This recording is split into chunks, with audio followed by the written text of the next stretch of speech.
शौर्य, रोमांच, स्वाभिमान और साथ ही संविधान के प्रति गणतंत्र दिवस की परेड इस बार खास होगी।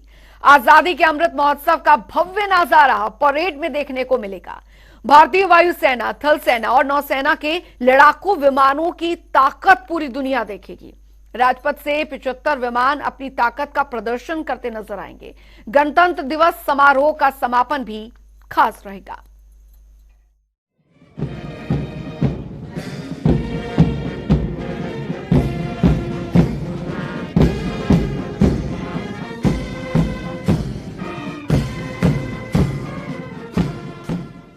गणतंत्र दिवस की परेड के लिए राजपथ तैयार है। इस बार जोश और उत्साह का वो नजारा दुनिया देखेगी जिससे आजादी के 75 साल की महक उठती है। देशभक्ति का जज्बा भर देने वाली सेना के शौर्य प्रदर्शन से लेकर देश की संस्कृति की झलक दिखाने वाली झांकियों तक, वायुसेना के हवाई करतबों से लेकर मोटरसाइकिल पर वीर जवानों के हैरतअंगेज कारनामों तक पूरी तैयारियां हो चुकी हैं। इस बार 26 जनवरी को राजपथ पर होने वाली परेड में आजादी के अमृत महोत्सव का ऐसा नजारा देखने को मिलेगा जिसकी शायद ही कल्पना की जाए। आसमान में भारतीय वायुसेना, थल सेना और नौसेना के लड़ाकू विमानों की ताकत का नजारा पूरी दुनिया देखेगी। राजपथ से 75 विमान अपनी ताकत का प्रदर्शन करते नजर आएंगे। 17 जगुआर फाइटर जेट एक अमृत फॉर्मेशन में राजपथ के ठीक ऊपर 75 बनाते हुए दिखाई पड़ेंगे। ये राजपथ पर अब तक का सबसे बड़ा और भव्य फ्लाई पास्ट होने वाला है। ये भव्य फ्लाई पास्ट ध्वज फॉर्मेशन के साथ शुरू होगा।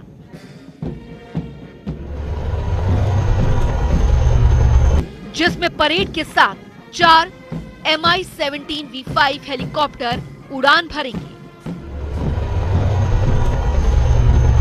इसके बाद रुद्र फॉर्मेशन के लिए 4 एडवांस लाइट हेलीकॉप्टर होंगे।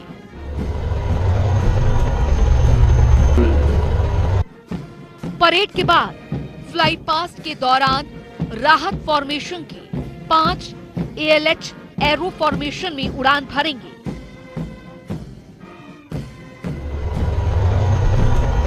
दूसरे फॉर्मेशन मेघना के तहत 1971 युद्ध की याद में एक चिनूक और 4 Mi-17 एरो फॉर्मेशन में उड़ेंगे।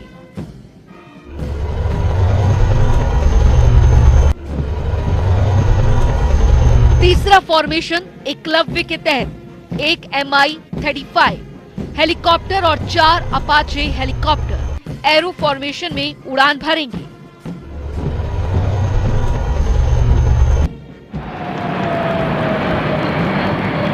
चौथा फॉर्मेशन है तंगेल।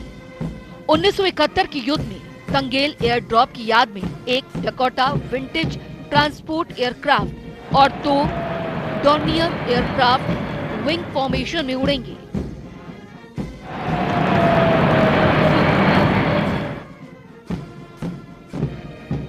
तंगेल फॉर्मेशन इसलिए खास है क्योंकि ये 1971 युद्ध की याद में बनाया गया है। ढाका के उत्तर में मौजूद तंगेल एयर ड्रॉप में भारतीय पैराट्रूपर्स ने सबसे बड़ा हवाई अभियान चलाया। ऑपरेशन का उद्देश्य जमालपुर तंगेल ढाका रोड पर पोंगली ब्रिज और लोहांगजंग नदी पर फेरी साइट पर कब्जा करना था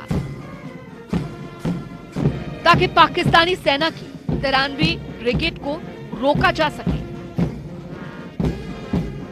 भारतीय पैराट्रूपर्स ने एक बल को हराया जो संख्यात्मक रूप से 3 गुना बड़ा था और ढाका की रक्षा के लिए पाकिस्तानी सेना की इच्छा को तोड़ दिया और पाकिस्तान के 2 टुकड़े हो गए जिससे बांग्लादेश बना। गणतंत्र दिवस परेड समारोह में भारत की सशस्त्र सेनाओं के कुल 75 विमानों का फ्लाई पास्ट के दौरान हवाई गर्जना हमें राजपथ पर देखने को मिलेगी। इसमें कुल 13 फॉर्मेशंस हमें इन विमानों की देखने को मिलेगी, जिसमें सबसे पहली फॉर्मेशन की अगर बात करें तो उसे ध्वज या निशान फॉर्मेशन कहा जाएगा। इस फॉर्मेशन में अगर हम देखें तो इसमें 4 मी-17 V5 हेलीकॉप्टर रुद्र फॉर्मेशन के साथ परेड के साथ साथ उड़ान भरते हुए नजर आएंगे। इसके अलावा 4 एडवांस लाइट हेलीकॉप्टर परेड के बाद राहत फॉर्मेशन में हमें उड़ान भरते हुए नजर आएंगे। इसी फॉर्मेशन के तहत 5 advance light helicopter arrow formation में हमें राजपथ पर परेड के दौरान उड़ान भरते हुए नजर आने वाले हैं। अगर हम दूसरी फॉर्मेशन की बात करें जो परेड समारोह में फ्लाई पास्ट का हिस्सा होगी तो उसे मेघना फॉर्मेशन कहा जाएगा। इस फॉर्मेशन की खास बात यह है कि इसमें जो है वर्ष 1971 में भारत की जो प्रचंड जीत है उसकी यादें ताजा होती हुई साफ तौर पर हमें नजर आने वाली हैं। इस फॉर्मेशन में एक चिनूक हेलीकॉप्टर और 4 मी-17 हेलीकॉप्टर एरो फॉर्मेशन के साथ उड़ान भरते हुए नजर आएंगे। अगर हम तीसरी फॉर्मेशन की बात करें तो उसे एकलव्य फॉर्मेशन कहा जा रहा है। इस फॉर्मेशन में एक मी-35 हेलीकॉप्टर और 4 अपाचे अटैक हेलीकॉप्टर जो हैं वो एरो फॉर्मेशन के साथ राजपथ के आसमान पर अपनी हवाई गर्जना के साथ भारत की जो सैन्य शक्ति है उसका प्रचंड रूप से प्रदर्शन करते हुए नजर आने वाले हैं। अगर हम चौथी फॉर्मेशन की बात करें जो इस बार फ्लाई पास्ट का हिस्सा होने वाली है तो उसे तंगेल फॉर्मेशन कहा जा रहा है। इस फॉर्मेशन में भी वर्ष 1971 के युद्ध की जो भारत की जीत है उसकी यादें जो हैं साफ तौर पर ताज़ा होती हुई नजर आएंगी और 71 की जो जीत है हमारी लड़ाई में उसकी जो झलक है वो साफ तौर पर इस फॉर्मेशन में हमें नजर आने वाली है। इसमें भारतीय वायुसेना का जो एक विंटेज विमान है डेकोटा विमान, वो विमान इसमें शामिल होगा और 2 डॉर्नियर एयरक्राफ्ट विग फॉर्मेशन में हमें उड़ान भरते हुए नजर आने वाले हैं। पांचवा फॉर्मेशन तरन होगा जिसके तहत 3C-130 फॉर्मेशन में उड़ान भरेगा।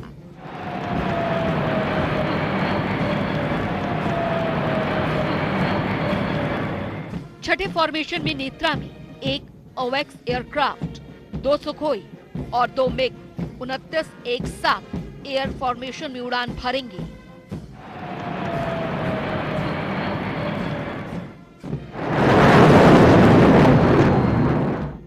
सातवें फॉर्मेशन विनाश में 5 राफेल फाइटर एरो फॉर्मेशन में उड़ान भरेंगे।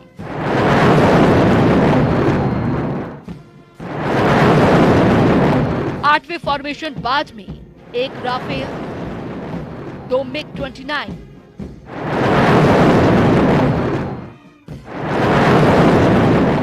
2 जगुआर, 2 सुखोई।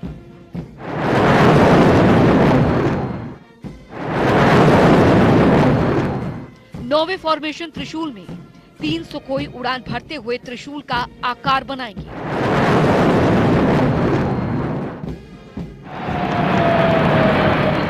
दसवें फॉर्मेशन वरुणा में नौसेना के long range patrolling aircraft P-8I और नौसेना के मिग-29K के साथ उड़ान भरेंगे।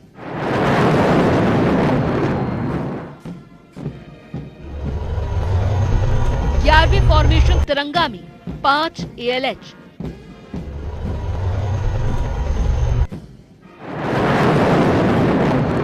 12वें फॉर्मेशन विजय में एक राफेल उड़ान भरते हुए आएगा और राष्ट्रपति के सामने से वर्टिकल चार्ली मनूवरिंग करेगा।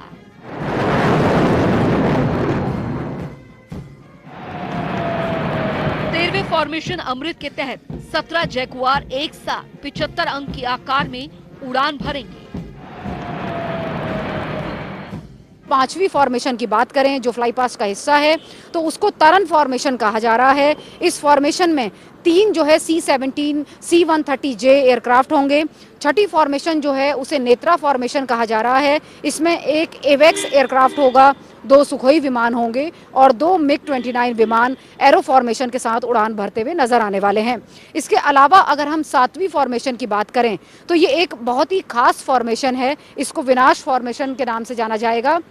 इस फॉर्मेशन की खास बात यह है कि इसमें भारतीय वायुसेना के सबसे लेटेस्ट, सबसे आधुनिक विमान, रफाल विमान, जिन्हें भारत फ्रांस से खरीद रहा है, वो 5 विमान हमें राजपथ के आसमान पर एरो फॉर्मेशन के साथ भारत की जो प्रचंड युद्ध क्षमता है उसके साथ हवाई गर्जना करते हुए नजर आने वाले हैं। अगर हम 8वीं फॉर्मेशन की बात करें तो इसे बाज फॉर्मेशन कहा जाएगा। इसमें भी भारतीय वायुसेना का एक रफाल विमान होगा, 2 मिग-29 विमान होंगे, 2 जैगुआर होंगे और 2 सुखोई विमान जो है वो भारत की सैन्य क्षमता का प्रदर्शन करते हुए राजपथ पर नजर आने वाले हैं। अगर हम 9वीं फॉर्मेशन की बात करें तो इस फॉर्मेशन को त्रिशूल फॉर्मेशन कहा जा रहा है। इसमें भारतीय वायुसेना के 3 सुखोई विमान त्रिशूल का जो निशान है, त्रिशूल का जो आकार है, उसको राजपथ के आसमान पर बनाते हुए अपनी जो युद्ध क्षमता है उसके साथ हवाई उड़ान करते हुए हमें साफ तौर पर नजर आने वाले हैं। अगर हम 10वीं फॉर्मेशन की बात करें, विमानों की जो फ्लाई पास्ट का हिस्सा है, तो उसको हम वरुण फॉर्मेशन के नाम से जाना जा रहा है। वरुण फॉर्मेशन की खास बात यह होगी कि इसमें भारतीय नौसेना के जो लंबी दूरी का समुद्री निगरानी विमान है जिसे P-8I कहा जाता है वो इसमें शामिल होगा और उसके साथ साथ मिग-29 के विमान जो भारतीय नौसेना का लड़ाकू विमान है वो इस फॉर्मेशन का हिस्सा होगा। इसके अलावा अगर हम 11वीं फॉर्मेशन की बात करें तो उसे तिरंगा फॉर्मेशन कहा जा रहा है। इस फॉर्मेशन में 5 एडवांस लाइट हेलीकॉप्टर, जिन्हें ध्रुव हेलीकॉप्टर भी कहा जाता है, वो हमें राजपथ पर अपने जो फ्लाई पास्ट है उसके दौरान एक साथ उड़ान भरते हुए नजर आएंगे। अगर हम 12वीं फॉर्मेशन की बात करें तो इसको विजय के नाम से जाना जाएगा। विजय फॉर्मेशन में एक रफाल विमान जो भारतीय वायुसेना का है वो राष्ट्रपति जो इस बार परेड समारोह में मुख्य अतिथि के रूप में शामिल होंगे, उनके सामने से वर्टिकल चार्ली मैन्यूवर करता हुआ हमें नजर आने वाला है। और सबसे जो अंतिम फॉर्मेशन है वो बेहद खास फॉर्मेशन होगी फ्लाई पास्ट की विमानों की। उसमें 17 जैगुआर विमान जो है वो 75 के अंक के आकार की आकृति बनाते हुए राजपथ पर उड़ान भरते हुए में नजर आएंगे। इस फॉर्मेशन को अमृत फॉर्मेशन कहा जाएगा। दिल्ली में कड़ाके की सर्दी पड़ रही है, लेकिन राजपथ पर देश के वीर जवानों का जोश हाई है।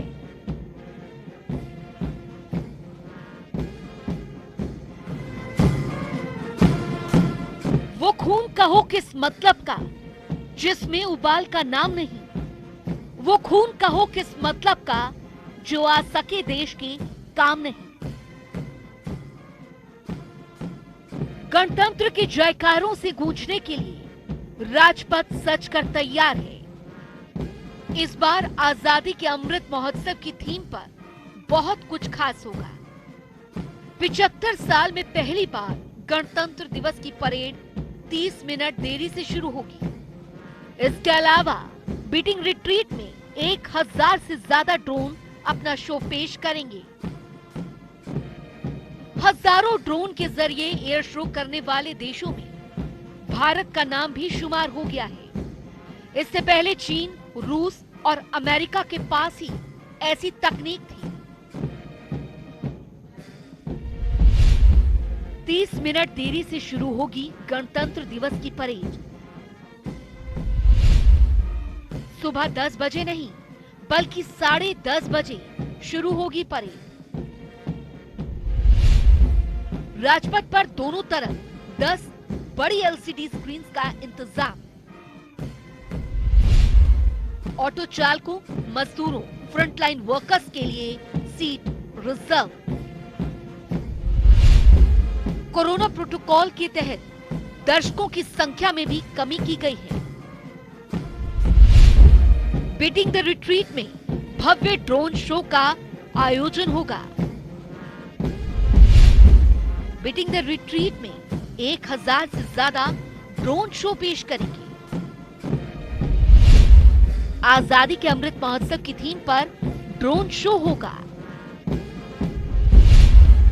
IIT दिल्ली के एक स्टार्टअप ने तैयार किया ड्रोन शो। इस बार गणतंत्र दिवस का जो परेड समारोह है वो कुल 90 मिनट का होगा। उसकी शुरुआत 26 जनवरी को सुबह 10:30 बजे होगी और उसका समापन 12 बजे होगा। ये परेड समारोह कुल 90 मिनट का होगा। इसकी अगर हम शुरुआत की बात करें तो ये इसकी शुरुआत विजय चौक से होते हुए वाया राजपथ पर होगी परेड, और उसके बाद परेड जो है वो नेशनल स्टेडियम पर खत्म होगी। परेड का जो दूसरा जो महत्वपूर्ण आकर्षक बिंदु होगा वो ये होगा कि परेड समारोह में, क्योंकि कोरोना महामारी की वजह से तमाम प्रोटोकॉल्स का पालन किया जा रहा है, सरकार की तरफ से तमाम दिशा निर्देश जो है वो जारी किए गए हैं, इससे परेड देखने वाले लोगों की संख्या जो है वो काफी कम कर दी गई है। उसको जो है 8,000 दर्शक जो है इस बार परेड को राजपथ पर देख पाएंगे, जबकि पिछले सालों में करीब 25,000 लोग जो है वो परेड देखा करते थे।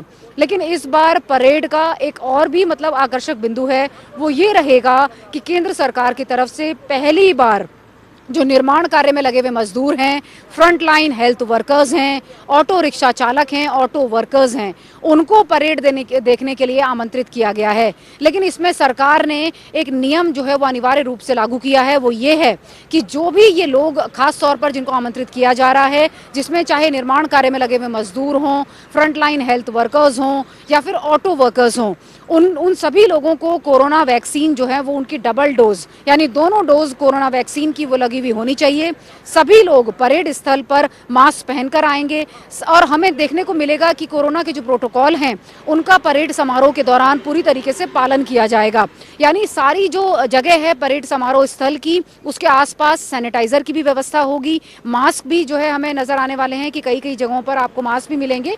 और परेड में एक और खास बात ये रहेगी कि क्योंकि आज़ादी की 75वीं वर्षगांठ जो है वो थीम है इस बार आज़ादी का अमृत महोत्सव गणतंत्र दिवस समारोह का, तो उसमें एक खास बात ये भी देखने को मिलेगी कि सरकार की तरफ से राजपथ और उसके आसपास के जो इलाके हैं वहां पर 10 बड़ी बड़ी LED स्क्रीन्स की भी व्यवस्था की गई है। इसके अलावा अगर हम देखें तो गणतंत्र दिवस परेड समारोह का जो समापन होता है एक तरीके से वो बीटिंग द रिट्रीट समारोह के साथ होता है, जो कि 29 जनवरी को मनाया जाता है विजय चौक चौराहे पर। उसमें जो है इस बार 1000 जो ड्रोन हैं उनका हमें शो देखने को मिलेगा। ये जो है परेड समारोह की भव्यता होगी, उसकी जो है आकर्षण बिंदु होंगे। शौर्य, रोमांच, स्वाभिमान और संविधान के प्रतीक गणतंत्र दिवस की परेड भी इस बार भव्य होगी। इस साल गणतंत्र दिवस परेड में 16 पैदल दस्ते, 17 सैन्य बैंड, विभिन्न राज्यों, विभागों और सशस्त्र बलों की 25 झांकियां हिस्सा ले रही हैं। गणतंत्र दिवस परेड 2022 में सेना का प्रतिनिधित्व एक घुड़सवार दल, 14 मशीनीकृत दल, 6 पैदल टुकड़ियों और विमानन विंग के हेलीकॉप्टरों के एक फ्लाई पास से किया जाएगा। इस बार 26 जनवरी को आतंकी हमले का अलर्ट है। IB की तरफ से ये अलर्ट जारी किया गया है, जिसे अगर हम देखें तो इसके बाद दिल्ली पुलिस ने जो राजधानी की जो व्यवस्था है उसको पूरी तरीके से चाक चौबंद कर दिया है। इस बार सुरक्षा व्यवस्था को भी काफी कड़ा किया गया है। गणतंत्र दिवस परेड पर आतंकी खतरे को देखते हुए सुरक्षा एजेंसियों से लेकर दिल्ली पुलिस तक सब हाई अलर्ट पर है। आतंकी हमले के इनपुट के बाद राजधानी को किले में तब्दील कर दिया गया है। सभी एंट्री और एग्जिट पॉइंट्स पर कड़ी निगरानी की जा रही है। 71 DCP, 213 ACP, 753 इंस्पेक्टर समेत दिल्ली पुलिस के 27,000 जवान और 65 पैरामिलिट्री फोर्सेस की कंपनियां सुरक्षा के लिए लगाई गई है। पिछले 15 दिनों से दिल्ली के बॉर्डर्स पर चेकिंग चल रही है। एंटी ड्रोन सिस्टम लगाए गए हैं। सुरक्षा को ध्यान में रखते हुए दूसरी एजेंसीज की भी मदद ली जा रही है। ड्रोन, पैराग्लाइडर्स पर बैन लगाया गया है। दिल्ली में अगर हम देखें तो दिल्ली पुलिस की तरफ से करीब 32 ऐसे स्पेशल चेक पॉइंट्स बनाए गए हैं और SOP जारी करके जो सुरक्षा के इंतजाम हैं उनको लगातार बढ़ा दिया गया है। IB ने जो अपना अलर्ट जारी किया है दिल्ली पुलिस को खतरे का, आतंकी हमले का, उसमें ये कहा गया है कि जो सिख फॉर जस्टिस जो प्रतिबंधित संगठन है जिस पर भारत ने प्रतिबंध लगाया हुआ है आतंकी संगठन, वो और दूसरा एक खालिस्तान लिबरेशन फ्रंट जो आतंकी संगठन है, वो दोनों जो पाकिस्तान की खुफिया एजेंसी ISI उसकी किसी शय पर भारत के गणतंत्र दिवस में आतंकी हमला करके भारत की जो रेपुटेशन है वर्ल्ड में, दुनिया के सामने, उसे खराब करना चाहते हैं और कहीं ना कहीं जो भारतीय नागरिक हैं उनके मन में आतंकी हमले के जरिए एक खौफ भरने की कोशिश की जा रही है। लेकिन दूसरी तरफ अगर हम देखें, जो भारत की जो सशस्त्र सेनाएं हैं और दिल्ली पुलिस है, उनकी तरफ से भी तैयारी पूरी है। पूरी की पूरी जो सुरक्षा व्यवस्था है इस वक्त उसे राजधानी में दिल्ली पुलिस की तरफ से फुल प्रूफ किया जा चुका है।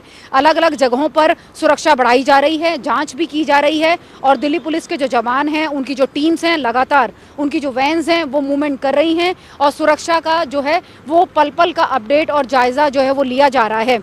चाहे दिल्ली पुलिस के जवान हों, सीनियर ऑफिशियल्स हों, दिल्ली पुलिस के कमिश्नर हों, वो इस काम में, सुरक्षा व्यवस्था में लगे हुए हैं। वहीं दूसरी तरफ आईबी ने अपने अलर्ट में ये भी बताया है कि आतंकी हमला जो प्रतिबंधित आतंकी संगठन है, चाहे वो सिख फॉर जस्टिस हो या फिर खालिस्तान लिबरेशन फ्रंट हो, वो पाकिस्तान की जो खुफिया एजेंसी है ISI, उसके साथ मिलकर हमला करेंगे। और साथ में जो जम्मू कश्मीर में सक्रिय आतंकवादी संगठन हैं, जिसमें जैश-ए-मोहम्मद है, लश्कर-ए-तैयबा है, हिजबुल मुजाहिदीन है और बाकी जो, और खासतौर पर यह भी कहा जा रहा है कि पाकिस्तान और अफगानिस्तान में जो सक्रिय आतंकी संगठन हैं वो भी हमला जो है वो कर सकते हैं गणतंत्र दिवस परेड समारोह में। राजधानी में क्योंकि 26 जनवरी का ये परेड समारोह राजपथ पर होने वाला है, इसको लेकर के दिल्ली पुलिस ने सुरक्षा को चाक चौबंद किया है। वहीं अगर हम देश के बाकी राज्यों की बात करें, जिसमें खास तौर पर सीमा से लगे हुए जो राज्य हैं, वहां पर सुरक्षा को काफी जो है वो बढ़ाया गया है, काफी मजबूत किया गया है। आईबी ने अपने अलर्ट में ये भी कहा है कि आतंकी जो हैं वो अपने हमले के लिए IED का इस्तेमाल कर सकते हैं, कार बॉम्ब का इस्तेमाल किया जा सकता है या ड्रोन के जरिए भी जो है हमला किया जा सकता है। इसको देखते हुए ही दिल्ली पुलिस ने एहतियात के तौर पर 20 जनवरी को ही दिल्ली को नो ड्रोन फ्लाई जोन, यानी दिल्ली में कोई ड्रोन जो है वो उड़ान नहीं भरेगा, 20 जनवरी से ही इस पर रोक लगा दी है और ये रोक जो है वो फरवरी में 20 तारीख तक लागू रहने वाली है। यानी किसी भी तरह का कोई भी जो ड्रोन है या फिर कोई पैराग्लाइडर है या फिर और किसी तरीके का UAV और इस तरह का कोई भी हवाई उपकरण राजधानी में उड़ान भरता हुआ फिलहाल नजर नहीं आएगा। ऐसा दिल्ली पुलिस ने आतंकी हमले का जो अलर्ट IB की तरफ से जारी किया गया था, उसके बाद सुरक्षा को चाक चौबंद करने के लिए जारी किया है। नई दिल्ली से मैं कैमरा पर्सन आसिफ के साथ कविता जोशी, जनता TV। गणतंत्र के विजय पर्व पर आतंकी साई का अलर्ट एक चुनौती है, लेकिन देश के शूरवीरों का साहस देखिए। राजपथ पर कदम डालकर देश की विजय गौरव गाथा के गीत इनकी जुबां पर है। दिल्ली से जनता TV के लिए शहजाद मलिक के साथ कविता जोशी की रिपोर्ट।